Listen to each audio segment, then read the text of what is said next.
Hey everybody, I'm Coach Tom. Welcome to my channel, Creating Your New Reality.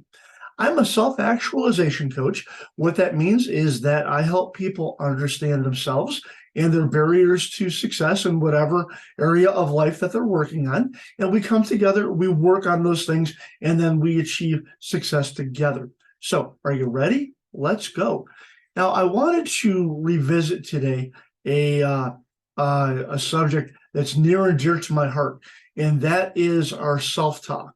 Okay, it's the words that we say to ourselves.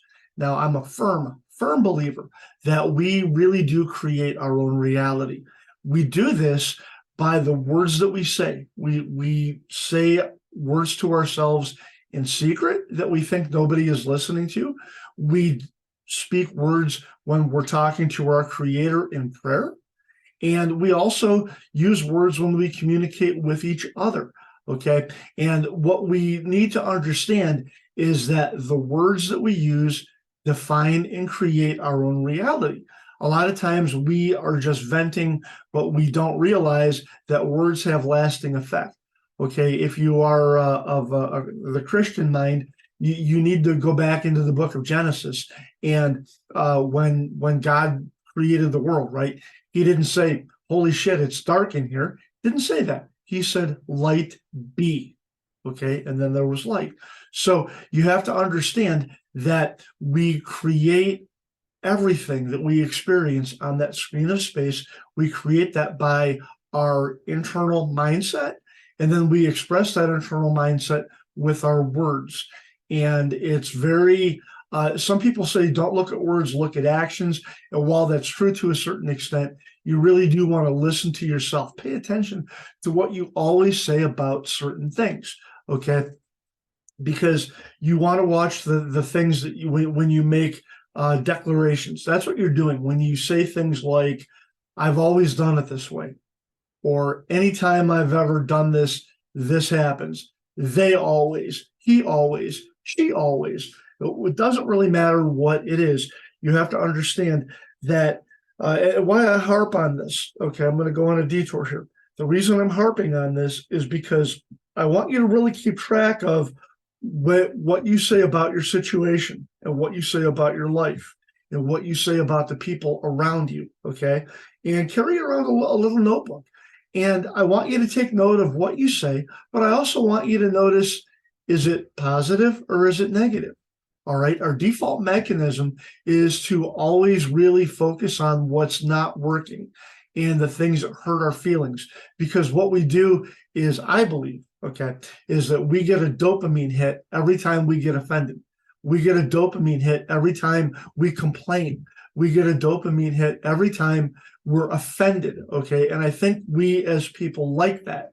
And we continue that, we propagate that, because we're like just like the little mice that hit the button and they get the cocaine or the heroin or whatever, and we're just like that, all right?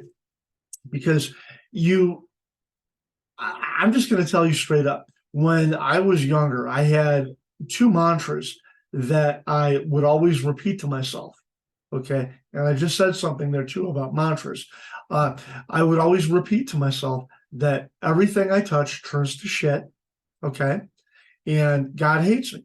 I had such a negative outlook on life. And what I would do is, no matter what I was presented with, it was everything I touch turns to shit, and God hates me. Why should I try? I'll just screw it up, all right? So I'm digging up a lot of stuff here, guys. What happens is we tend to speak out of our trauma. We either have bad things happen to us, or we have a generational curse that's on us, or we've got parents or people that we listen to that they put their attitudes in us as we were growing up, and we mirror their behavior, okay? So we always say very horrible things about ourselves, about each other. And you know what I ended up doing when I spoke so negatively about myself and my situation is that I would repel opportunities. I would chase people away from me, okay, good things for me, because I didn't know any better, and things would flee, and I would end up always having to reinvent the wheel, all right? Now, there are a couple of declarative statements and the I am belief systems, okay, that will hurt you and keep you broke and poor and dependent on other people, dependent on the government, dependent on politicians, okay? And there are, the one statement is, all I know is blah. All I know is people like me don't have money. All I know is that every time I've tried this, it's blown up in my face. You know, Uncle Louie tried this 30 years ago, and oh, it was just the world's worst thing that could have ever possibly happened. And did Uncle Louie really try that? Did Uncle Louie have limiting beliefs? Okay, I don't know. But what we tend to do is we just look at what's going on around us and we imitate, we mirror, we ape the same things that we see, and we get stuck. And all we do is spin, spin, spin, spin, spin, and it's like a washing machine. Okay. In my next video, and some further videos, actually, we're really going to talk about how to break these curses. But I wanted to lay down a foundational thing. And here's something else. Okay. Here's something else that you have to remember, that we have limiting beliefs about money. I'm a holistic coach. I should be just giving my services for free. I shouldn't charge, because only bad people have money. If anybody has money, then they stole it. All right. And I'm going to tell you about some really ugly things here. Okay. If you see a rich old white dude driving a Cadillac, you're going to think he stole that money. All right. And if you see a minority driving a nice car, the first thing you're going to think of is he stole it or he's a drug dealer. Only bad people have money. We have such a screwed up view of what money is, how money works, that immediately we think somebody stole it. They're cheating old women. They're selling drugs. They're doing this. They're some sort of criminal person, because anybody that has more than me is a bad person, and I'm virtuous. I'm the most virtuous person that I know, so they must have stolen. All right. Are you feeling me out there? Okay. I hope I'm convicting some of you, because you know what? Where you are at in your life is because of you. It is because you have chosen to hold on to limiting belief systems. All right. Whether you've consciously made that choice or it just, you get that dopamine hit, you're hanging on to it, man. You're hanging on to it like a crab fighting for its life, and you've got to knock that crap off. All right. And if I'm pissing people off, then so be it. But you have to understand that the words you say and the words you use will frame your reality. They do frame your reality. Those are the pillars that set everything in motion that you see and experience, and that's reflected back at you. Okay. If you believe that all men are horrible people and we're nasty abusers, well, guess what? That's what you're going to attract.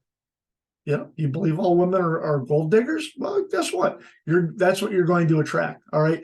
There are so many far-reaching things in the words that you use and the attitudes that you carry. Okay.